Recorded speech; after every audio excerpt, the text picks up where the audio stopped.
Brasil, a administração colonial, as capitanias hereditárias e o governo geral. São os temas de hoje do canal Pincel e Teclado.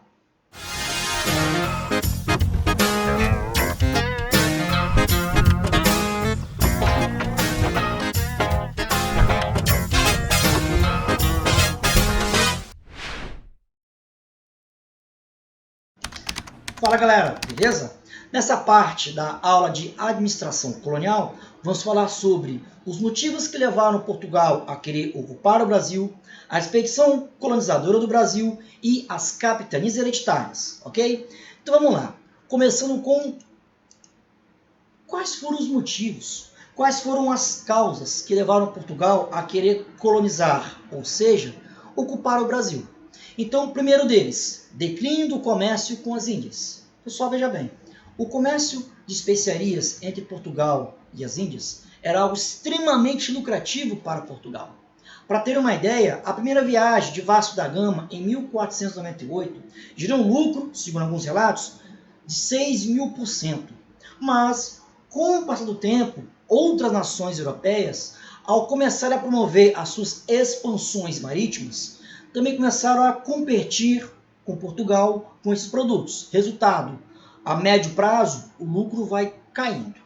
Outro fator, a Espanha, com sua América Espanhola, do México para baixo, encontra ouro do seu lado da linha de Tordesilhas. Então o que Portugal pensa? Se encontrar um ouro do lado de lá, bom, talvez tenha ouro do lado de cá, Tordesilhas. Então começou-se a sonhar, a pensar na possibilidade de se encontrar ouro do lado português de Tordesilhas. Outro fator, invasões francesas. Nessa época, vigorava o chamado uti possideres, é latim, quer dizer, uso pela posse, é seu se você usa. Então, pessoal, para eu mostrar que era meu, eu tinha que estar ocupando, enviando pessoas para ocupar determinado território. Então, eu tenho uma França que não aceita Tordesilhas. Para ter uma ideia, o rei da França, Francisco I, dizia, abre aspas, eu quero ver o testamento em que Adão deixa o Novo Mundo, a América, para Portugal e Espanha, fecha aspas. Então ele não aceita. Isso é o símbolo de que eu não aceito, então eu vou me fazer presente, eu vou invadir as terras da América.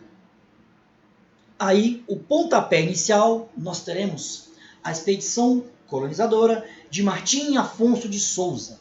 Então, pessoal, quando eu vir este nome, eu tenho que associar o seguinte. Agora é para valer. Agora, Portugal vai ocupar, vai fincar bases no Brasil. Ele vem para cá com algumas funções já estabelecidas, entre elas, distribuir terras, ou seja, entregar terras.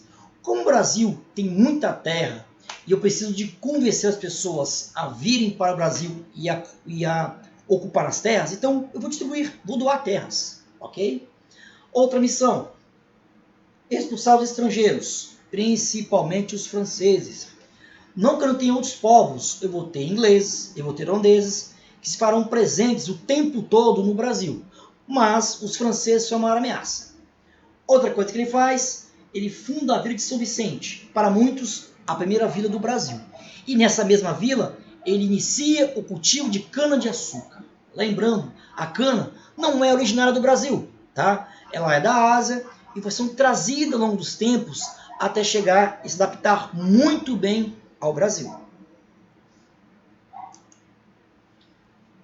Bom, já que em 1530 eu chego para ocupar o Brasil, preciso criar um modelo de administração. Então, as capitanias hereditárias são simplesmente um modelo de administrar o Brasil, de administrar a nação, no caso, a colônia. Então, eu, rei de Portugal, eu não vou investir financeiramente na ocupação do Brasil, ok?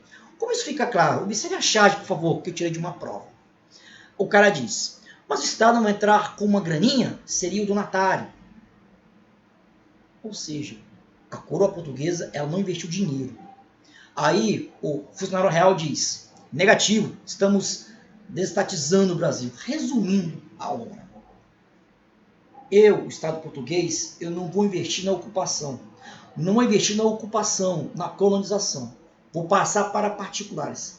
Isso é semelhante ao que o Brasil faz com as nossas estradas e pontes, por exemplo. Concessão particulares. Então, o governo faz uma rodovia e privatiza. Vende para alguém, faz uma concessão de 20, 30 anos. Então, o Brasil, ele é como se fosse uma privatização do Brasil, um arrendamento do Brasil. Ok?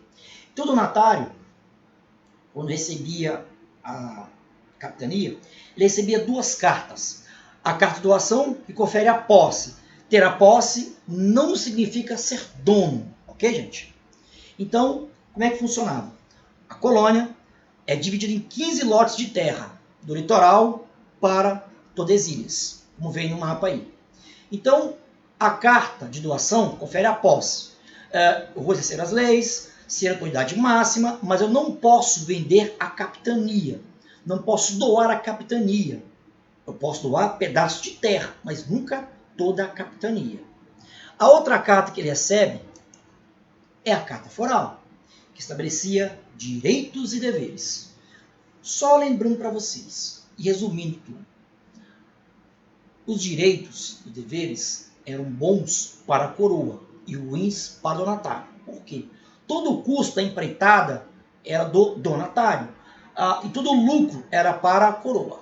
Então, um a um, direitos. Exercer a lei. É como se o capitão donatário fosse o juiz supremo, a autoridade máxima, uma vez que eu não tenho alguém aqui na colônia que estivesse sobre ele. Eu vou ter depois com a criação do governo geral. Conceder sesmarias. Então, por exemplo, para quem é aqui do Espírito Santo, sabe que, vamos pegar ali, por exemplo, a Ilha do Príncipe era uma sesmaria. A Ilha de Santo Antônio era uma sesmaria. Ou seja, eu posso doar lotes de terra. Ok? Posso doar lotes. Nunca toda a capitania.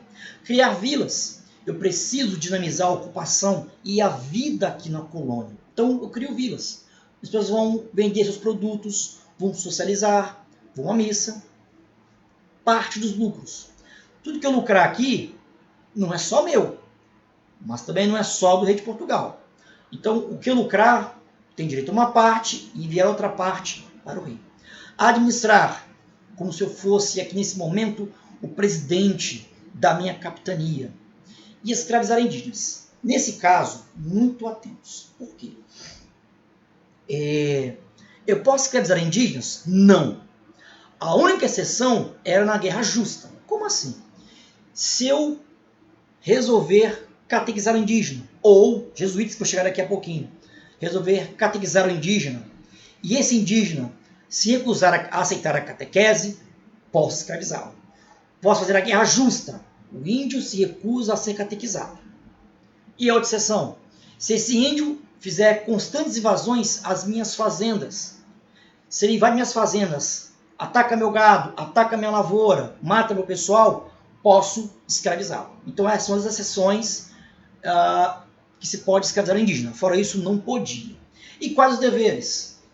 Eu preciso guardar, garantir o monopólio real do pau-brasil. Veja bem, nessa época, vigora o estanco. O que é isso? O pau-brasil é uma atividade, no caso da extração, exclusiva da coroa.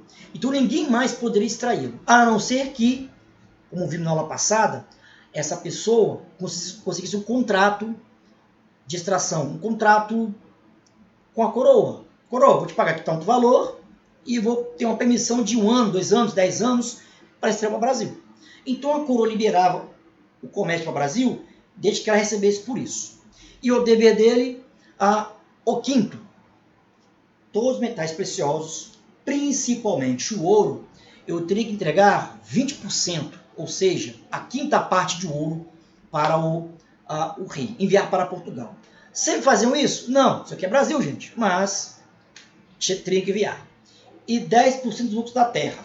Qualquer atividade econômica que tivesse lucro ligado à terra, no caso da agricultura, eu tinha que enviar 10% para Portugal. Sempre viável? Não, mas tenho que enviar. Pessoal, de cara dieta para vocês. Fracasso. O sistema de capitanias fracassa. Não quer dizer que serão extintos agora. Não. Serão extintos só no século XVIII com o Marquês de Pombal. Mas nesse momento, fracassa. Então, motivos. Falta de recursos dos colonos. Gente, começar a ocupação do Brasil, seria algo assim, nós hoje fôssemos para dentro, sabe, no meio da floresta amazônica e começar uma vida lá dentro, no meio da floresta. Olha o quanto de dificuldade que enfrentaríamos.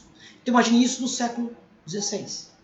Então, por mais que os colonos viessem para cá, liderados pelos capitanatários, os recursos eram poucos.